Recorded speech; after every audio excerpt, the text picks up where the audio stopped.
Hello everybody and welcome back to Screen Stars and welcome to another of my PlayStation 4 reviews.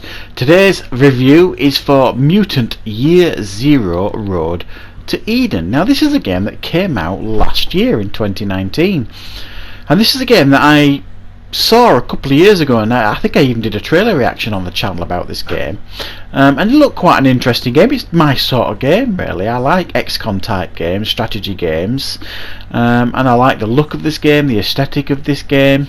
However, when it came out I never got round to buying it. I don't know why. There was probably a couple of other things came out at the time that I wanted ahead of this game.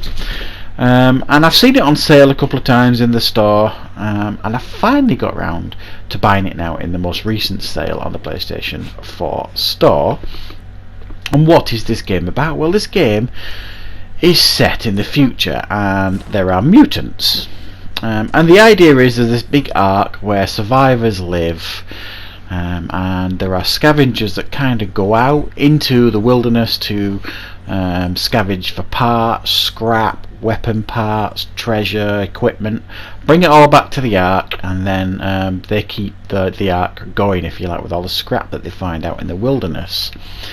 And there are these two mutants that are essentially given the task of going out into the wilderness and tracking down this legendary scavenger who has gone to look for this idyllic place called Eden, which is supposedly supposed to be like, you know, a really wonderful place to live in this terrible post-apocalyptic future. So that's the basic story that we get here.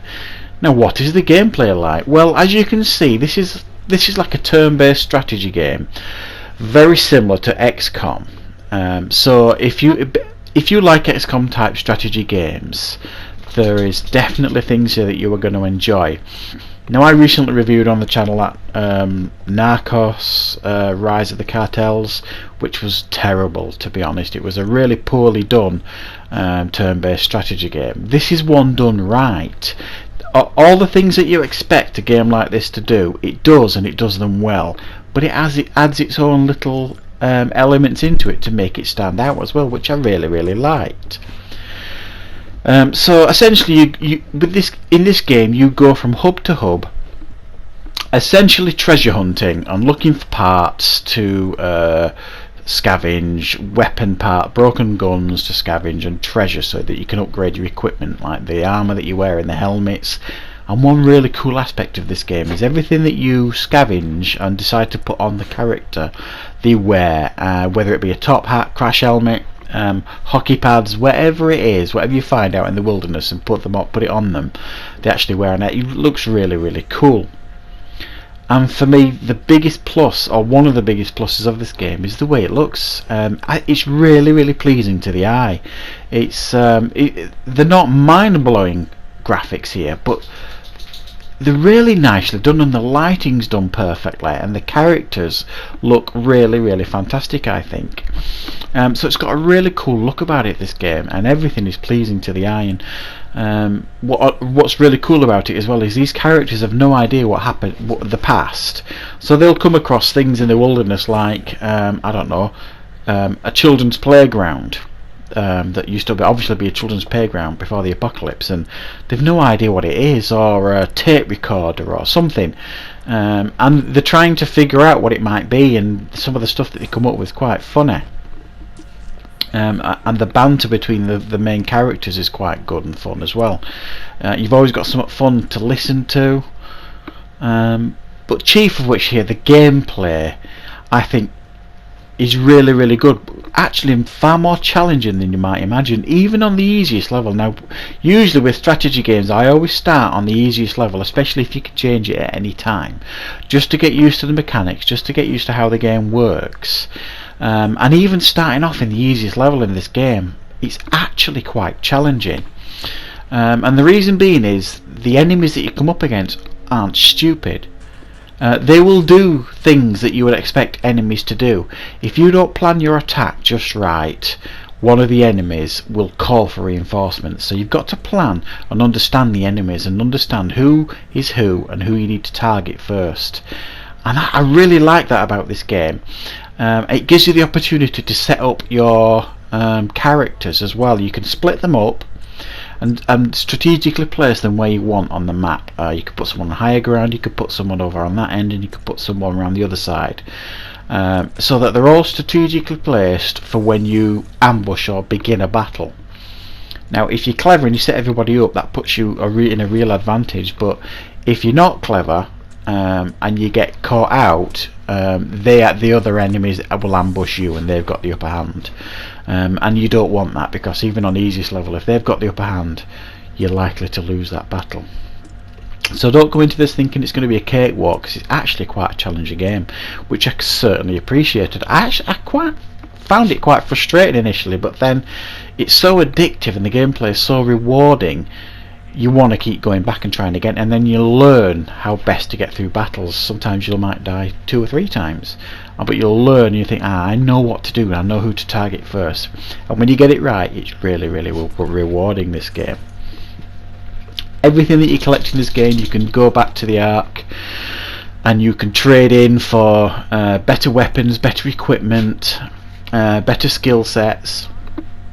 So it allows you to do all that in the game, and it's got an RPG element to it as well, in a sense of all the characters in this game. They've got like mutations, so that when you level up, you can like additionally mutate your characters. You can make them stronger in their health, you can make it so they can move further on the tiles, you can give them special abilities so they can have like one-shot kills, better chance of having critical hits, a whole array of skills, and each one's very unique, and you've got to think clever as well. You can carry 2 weapons, so it's always a good idea to have a silent weapon on you as well as a non-silent weapons.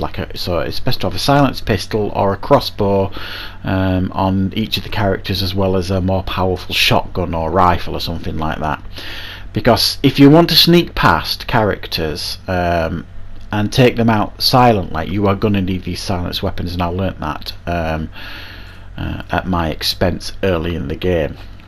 So make sure, because they really are very important in the game, to have silenced weapons, and it makes the battles much easier, especially because you can creep around the map and take some of the characters out one at a time, to really reduce the enemies, because sometimes you can get overrun by enemies. There's only 3 of you in the party, and sometimes you can go up against 8 to 10 enemies and you're really outnumbered, and if there's 1 or 2 of them that are quite overpowered, and you just haven't upgraded your character enough, there's no way on earth you're going to get through that battle. So I really appreciated how this game was made. It's exactly how you would expect it to play out in regards to strategy. The gameplay very similar to XCOM. You move around the board, and then you've got an action point. You can go into Overwatch, you can use your weapons, you can switch between your weapons, you can throw grenades, or you can use your special ability, so on and so forth. And if you are familiar with those games and familiar with those mechanics, this game will immediately feel comfortable to you in regards to the battles and things like that. What is different here is the fact that you can move around the map independently, especially when you split the characters up and you're prepping them before the battle. I really like that strategic element to this, and I hope that other games in this style, strategic turn-based strategy games, look at how this game has done it and pull some of the best elements out of it, because it does a really good job. So overall then, I've got to say I'm really quite enjoying this game. It's reasonably lengthy. I'm about 15 hours into this game now. It feels like maybe another 5 or 10 hours left, so it doesn't overstretch your time. Some of these strategic games can go on forever and ever, and you get a little bit fed up of the mechanics. This one, I think, it pitches itself just right, and it doesn't feel like it's going to overstay its welcome to me. And it's a really well made game, and you can pick this up now in a sale for about, I think I paid £12.5 for this, maybe 15 tops. So it's definitely worth it to pay that for this game of this quality. So I'm going to give it an 8 out of 10. It's a really nicely made game. Fans of XCOM should certainly be seeking this game out. You will enjoy it. You'll enjoy the aesthetics and the feel of the game. So I hope you enjoyed it. Thanks for watching.